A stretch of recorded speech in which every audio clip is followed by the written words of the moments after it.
The purpose of this video is just to show you guys what one of these partial claims looks like. For those of you who are applying for partial claims to transition out of one of your COVID forbearance plans, I wanted to show you one that has recently been approved so you can kind of see what to expect.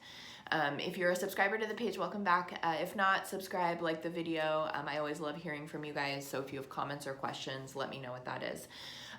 Okay, so I have a partial claim. If you want to look at the document I'm showing you, there's a link in the description box that you can click on. All personal information for this homeowner has been completely redacted. It's just an example to show you kind of what a document will look like. The first thing to understand though is banks do this differently. So if you have a different, this comes from PHH Mortgage, but if you have a different lender, like words will be different, font will be different. It's not going to look exactly like this. This is just one example from one lender. So you can see that they've included two things, a promissory note and the partial claim documents. So most commonly, there will be two things that you'll have to sign in order to fully execute your partial claim, the promissory note and the partial claim mortgage documents. You can see on the document that you have, once you get to the promissory note page, it's telling you that you promise to pay the amount in full that's being given to you as a partial claim.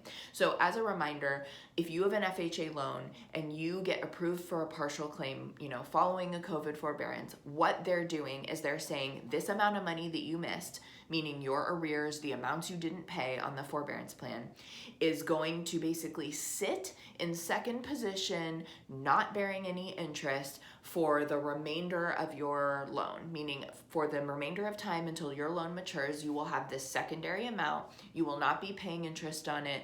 You will not be doing anything with it, but it will be there and it will become due when your loan matures. That's kind of what a partial claim is, and that's what allows you to just resume making your regular mortgage payments. So it's a partial claim, right, is basically the bank's way of saying you can just resume making your regular mortgage payments as long as you sign these documents saying that there will be this non-interest bearing amount that will become due that you have to pay in some way, either through refinancing, a sale of the home at the maturity date at the end of the loan.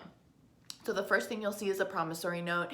It's very straightforward. Pull up the document yourself and look at it. It basically tells you when the maturity date of the note is, meaning when that amount becomes due.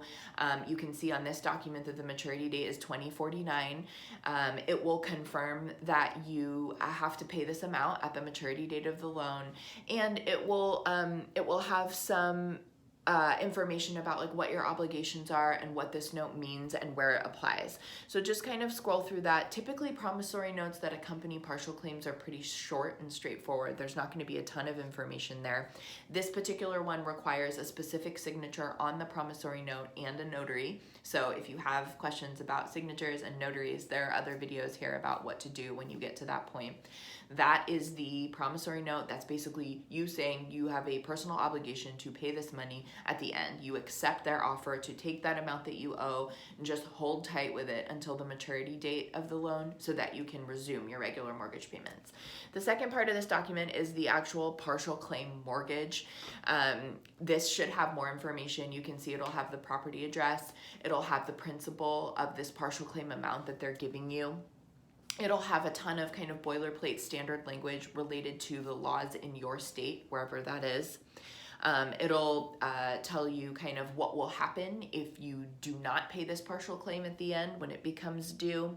And it'll tell you what will happen if you kind of default on your mortgage as time goes by. And then at the end, you sign it. There's another space for a signature and a notary. So I just want you guys to have this here to look at it so you can kind of see what you should be expecting. You should be auditing the documents to make sure they've got everything correct, to make sure the amounts are correct. And then typically at the beginning of the partial claim document, the bank will reiterate what your actual just resumed mortgage payment will be as you move forward. If this video is confusing for you, you need to go back and watch the partial claim videos that tell you kind of what is a partial claim. This is more just an example of what one looks like and what you can expect. Good luck.